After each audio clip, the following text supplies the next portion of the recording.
a great indicator for measuring volatility and using it as part of your overall tools to buy and sell a security at the right times is one of my favorites, which is the Bollinger Band. And I love Bollinger Bands because they're named after me, Steve Ballinger. Well, they're not. They're named after some guy named John Bollinger.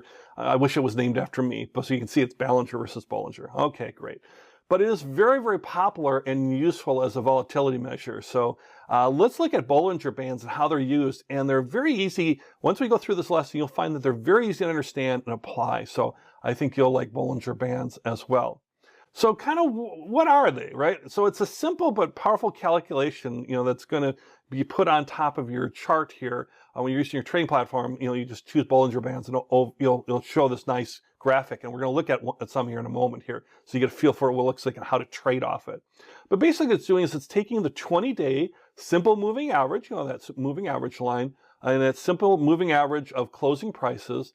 And then that's kind of like the main kind of line. And then there's a band on either side, above and below it, that is two standard deviations away from that simple moving average. Standard deviation looking at that deviation from a mean or from that, from that simple moving average.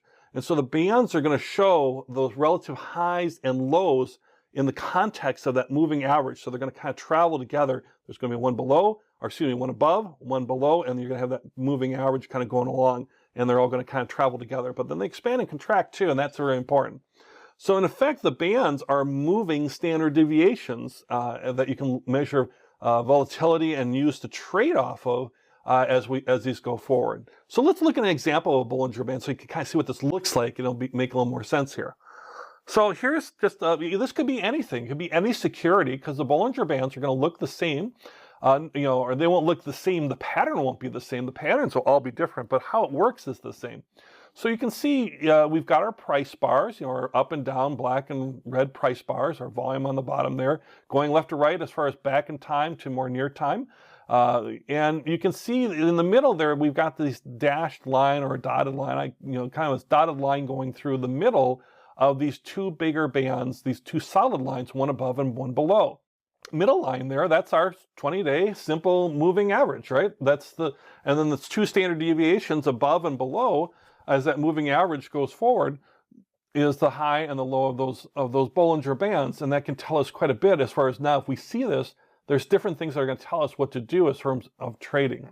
And that's what's really important too. But get a feel for what these kind of look like. And then we're going to show you actually how to trade off it.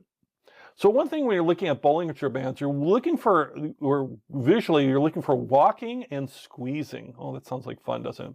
So a price touching or slightly breaking a band, like an upper or lower band, is a continuation signal of a trend, right? That's a good thing, right? Remember the kind of that whole classic phrase, the trend is our friend. We want to identify and know trends. So when it's touching or slightly breaking that, it's called walking up or walking down the band, those upper and those lower bands. So during an uptrend, walking up the band, the prices are hugging that top line.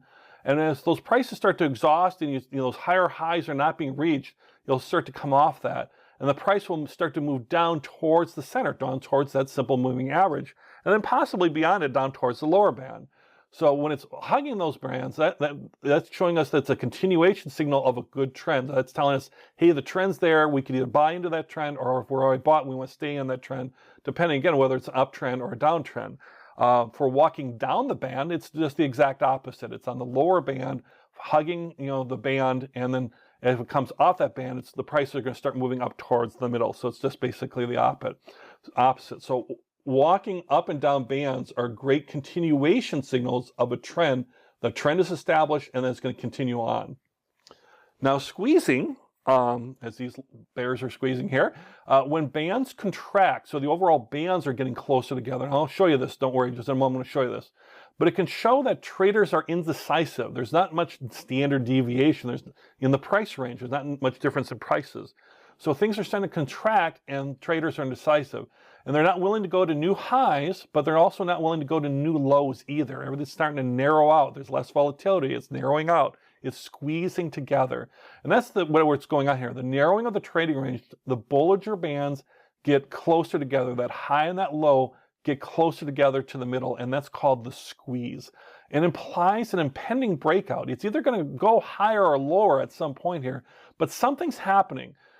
So get ready. Something may happen. Hopefully something good will happen, which would be a new trend, a new established trend. And if it can start walking up a band, that tells us something, or walking down a band, that's that continuation of the trend. The squeeze is kind of telling us that something is, going to be changing. So it's important to know, that when you're looking at Bollinger Bands, are you in a period where things are walking up or down a band? Are they squeezing, or are they in the process of, one of those two things happening? So let's take a look at an example chart here and see what we see. Do you see where it might be walking up the band, right? So the middle is, the dashes is the middle of our band, upper is the top, and bottom is the bottom of the band. So if we're walking up the band, we're looking at our top band. Do you see places on this chart where it might be walking up the band? And then also, as you're looking at that, think about, is there a part where the bands are getting closer together, where they're squeezing together? Otherwise known as the squeams. There might be one definite place, but it might be there's another place where it's squeezing together too. So we were looking for walking of the band and squeezing of the band. All right, let's take a look and see what we see here. So I would say if you look at it, you can see how the prices are touching or exceeding on the far left. Let's start at the far left. You can see where it's walking up the band, right? Prices are either above or touching or close to that band. So that's walking up the band, and you can see it's a continuation of a trend. This is definitely an uptrend, actually a nice strong uptrend, looking at where it starts. And so that would be an indicator to me, depending on when I get in on this trend, I'd say, hey, this trend is strong, it's looking good, market sentiment, the volatility is all looking good. I'm going to hang with this trend. I'm going to buy in, I'm going to hang in until I start reaching that peak there. And you see how it starts to come off the top of that, off the Bollinger Band at the top and starts turning red, the price bars, and starts going down. That would be a pretty good indicator that even after first day or two, that I'm definitely off the trend. I want to sell now because it's definitely off that trend as it moved towards the middle. If we keep going to the right there, you can see the squeeze now. This is a pretty good example of a squeeze. It's almost like a snake, right? Where there's got a thin middle there, maybe it ate a couple things, so it's wider in two parts in this snake. It's digesting lots of stuff. But you can see where it's squeezed together. The upper and the lower band are squeezed together very close to that middle where the dots are. Where we were walking up the band, see how far away they are? Here we've squeezed together. Now squeeze is telling us what? Tells us we're in a narrower trading range, less volatility, traders are indecisive, they're trying to figure out, should we go higher, should we go lower? There's a little bit actually touching on the bottom of the squeeze there where it touches the band for a little bit, a little walk the band down there, but it really stays in this longer time frame of the squeeze. Okay, so what happens at the end of a squeeze? Do you see it? There's a gap. Do you see it at the very end where all of a sudden it jumps up to the upper end of the band and starts to go up from there?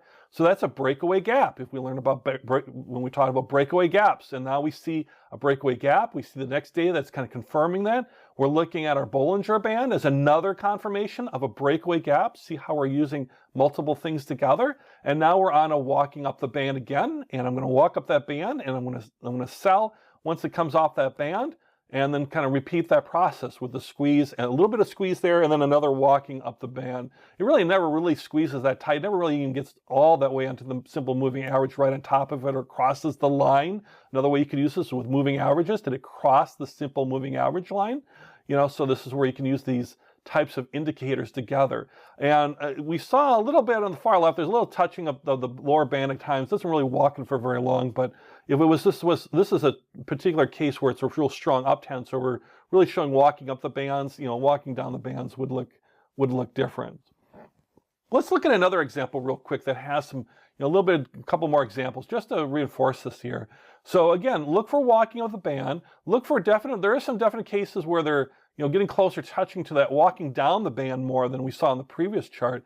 And do you see, a squeeze? Do you see the squeeze in there? So you might see where things are going walking up and down the band here. This is happens to be for Procter & Gamble, consumer products stock. So we look at the far left, you can probably saw there, right, where it's walking up the band. We have a nice little gap. The band is, comes off the band, a little bit, but it walks it up a little bit. And then we got some volatility there, some ups and downs, some big downs there. You see those, as we move to the left to the right, or the right to the left, you'll see those red candles coming right into the squeeze. It gets very narrow, actually touches the bottom band a little bit, walks down the band a little bit, but it starts to really narrow. People are indecisive. Then it starts to get above that simple moving average. That's a buy indicator when our prices get above that simple moving average, as we learned in the moving average lesson. And then we get on that up, walking up the band, and we have that nice strong trend up, walking up the band. And then as we go to the far right, you'll see where it walks down the band a little bit, and another squeeze is forming and starts touching the band a little bit. And if you see in the middle there too, I didn't label it, but you've seen in the middle that really long red one right in the middle there with some volatility to it.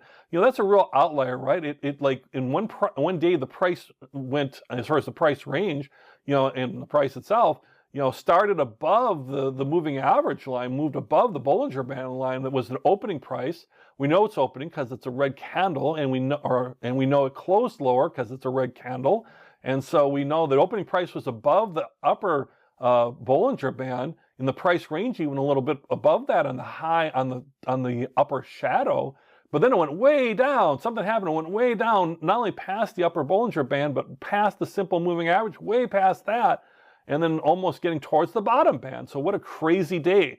So if you're a trader, you might be like, one, you might not be in this at all because it's not either walking up or down a band the day before. It's right in the middle. So you might be on the sidelines at this point. And then this happens and you're like, this would be a good opportunity to say, what's happening here? I need to let this develop a little bit more.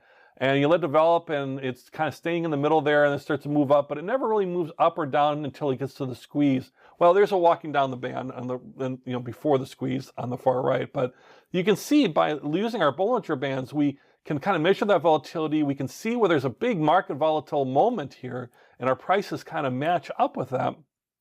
But we can, take our action based on these indicators around that. So if you look at Bollinger Bands, you can see that they're very easy to kind of, observe and look at, right? I'm looking at the upper band, that lower band, that simple moving average. I can apply it to any type of security, and all that, in any type of time frame too. And it really gives me a good indicator around that. And I think it really looks good as pairing it with another indicator too, to get that confirming, either as a primer or getting another one as a confirming signal, or using the Bollinger Band as a confirming something you're seeing, and using Bollinger Band to get an understanding of volatility and that market sentiment, and using that whether you're walking up the band or walking down the band, or maybe just squeezing together. Bollinger Bands, they're a lot of fun. Wish they were named after me though.